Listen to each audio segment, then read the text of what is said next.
शक्तीपीठ महामार्गासंदर्भात सिंधुदुर्ग जिल्ह्यामध्ये शक्तीपीठ महामार्गाला कुठलाही फायदा होणार नाही। उलट पक्षी शक्तीपीठ मार्गामुळे सिंधुदुर्ग जिल्ह्याच्या पर्यटन आणि व्यापारी दृष्टिकोनाला मोठा नुकसान होणार आहे।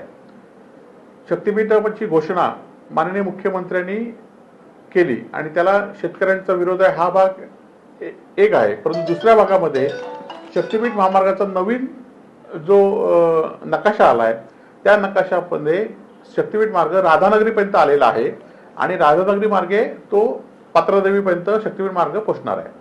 परंतु आपण बघितलं असाल की जर शक्तीपीठ महामार्ग हा पात्रादेवीपासून सुरू झाला तर तो सातारापर्यंत पॅरलर रोड शक्तीपीठ मार्ग राष्ट्रीय महामार्ग पुणे बँगलोरला पॅरलर साताऱ्यापर्यंत आहे आणि साताऱ्यापर्यंत पॅरलर असल्यामुळे साताऱ्यापासून मुंबईला जायला हा रस्ता अधिक सोपेचा होईल।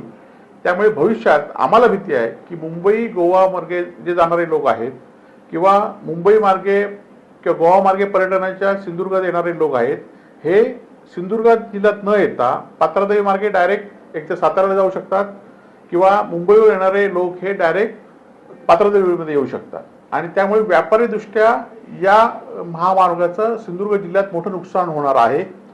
त्यामुळे हा महामार्ग खरं तर महामार्गाला आमचा विरोध नाही आहे, परंतु जर हा महामार्ग राधानगरीमध्ये येत असेल आणि 30 किलोमीटर मुख्य गोवा मुंबई मार्गाला तो जोडत असेल तर या महामार्गामुळे कणकवली, कसाल, ओरस, कुडाळ, सावंतवाडी ह्या भागाला ह्याचा फायदा होईल।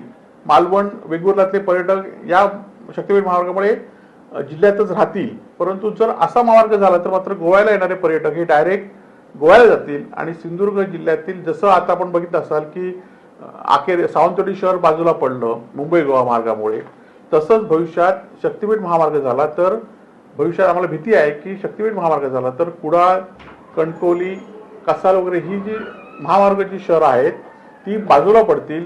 मालवण आणि वेंगुर्ल्याचा जो पर्यटक आता हळूहळू सुरू झालेला आहे तो सुद्धा बाजूला पडेल आणि लोक डायरेक्ट शक्तीपीठ मार्गाने मुंबई एक्सप्रेस हायवेवरून साताऱ्यावरून डायरेक्ट पात्रादेवीला उतरतील आणि त्यामुळे या शक्तीपीठाचा विचार करताना सिंधुदुर्ग जिल्ह्याचा विचार करावा अशी आमची मुख्यमंत्र्यांना आणि मंत्री महोदयांना आमची विनंती आहे। साहेब, या संदर्भात कालच दीपक केसरकर यांनी पत्रकार परिषद घेतली होती। ते पण असं म्हणतात की शक्तीपीठ महामार्ग नव्याने करण्यात आलेला आराखडा हा कोकणासाठी अन्याय करणार आहे असं तेही म्हणतात। नाही, त्यांची आता कुठे जमीन असेल किंवा त्यांच्या ह्यांची कुठे जमीन असेल त्या दृष्टीने ते म्हणत असतील।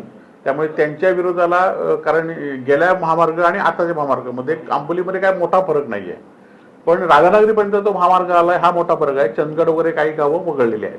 परंतु मी सांगितल्याप्रमाणे जर शक्तीपीठ मार्ग आपण व्यावहारिकदृष्ट्या विचार केला तर एकदा गोव्यातनं बसलेला पर्यटक डायरेक्ट साताऱ्यामध्ये जाईल आणि त्यामुळे आपल्याकडचे हे 3-4 भाग हे होतील।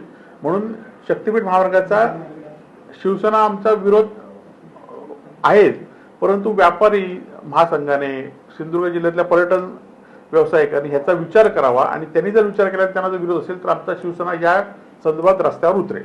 शक्तीपीठ महामार्ग हा अगदी पत्रादेवीमधून जात होता, परंतु तिथल्या काही सत्ताधाऱ्यांनी त्याला विरोध केला।